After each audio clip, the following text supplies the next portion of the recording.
Oi pessoal, a Cat ganhou que eu jogue, então vou dar uma dica para vocês de como evoluir a fogueira no nível 6, bem rápido. No primeiro dia, o servo não ataca, então não precisa da fogueira. Pegue bastante madeira e não coloque no fogo.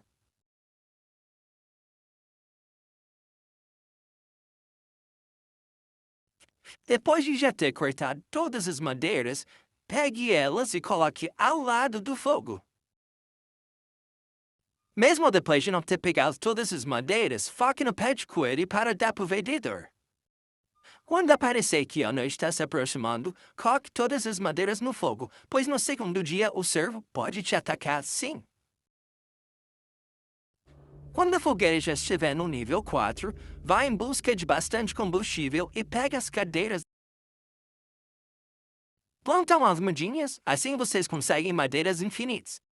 Peguem bastante combustível, isso vai ajudar muito na fogueira. A muda que plantaram vão ficar desse jeito e agora é só quebrar, colocar ou na fogueira ou no triturador.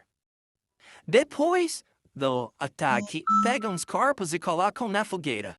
Depois é só pegar mais combustível ainda para deixar no nível 6. Foi isso, beijos!